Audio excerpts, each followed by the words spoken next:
সবুজ পাহাড়ের বুকে ইট ভাটার চুল্লির ধোঁয়া। গাছের পাশাপাশি পাহাড় কেটে পুরানো হচ্ছে ইট। পাহাড় কেটে বন উজাড় হওয়ায় বাতাসে ছড়াচ্ছে বিষাক্ত ধোঁয়া। প্রশাসনের চোখের সামনে চলছে এই কার্যক্রম। ইট ভাটায় কাজ করতেছি, 6 মাসের জন্য আসছি। ধুলো ময়লা আমাদের স্বাস্থ্যের জন্য সবার ক্ষতি। রাস্তাঘাট সবগুলো ভেঙে গেছে।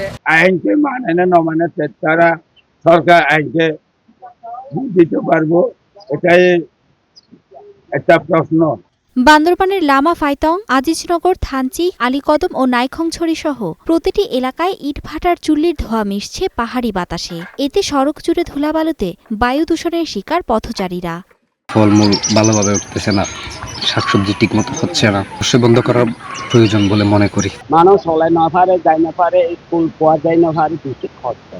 নিষেধাজ্ঞা অমান্যকারীদের দ্রুত আইনের আওতায় আনার আশ্বাস প্রশাসনের। ডিস্ট্রয় করার জন্য যে আপনার লজিস্টিক সাপোর্টটা দরকার, আপনাকে সে প্রত্যন্ত জায়গায় বলেছে আগে ভেকো মেশিন নিয়ে যেতে হয়, আরো অনেক যন্ত্রপাতি নিয়ে যেতে হয়। এগুলো ডিস্ট্রয় করার জন্য অনেক লেবার ফোর্স লাগে সেখানে। কঠোর ধারায় তাদেরকে নিয়মিত মামলা দায়ের করারও এখন আমাদের চেষ্টা। শুধু এমন দায়সারা আশ্বাস নয়, কার্যকর পদক্ষেপ দেখতে চায় স্থানীয়রা। কঠোর অভিযান পরিচালনা করে অবৈধ ইটভাটা বন্ধ ও দোষীদের বিরুদ্ধে ব্যবস্থা নেওয়ার দাবি তাদের। Desk report, star news.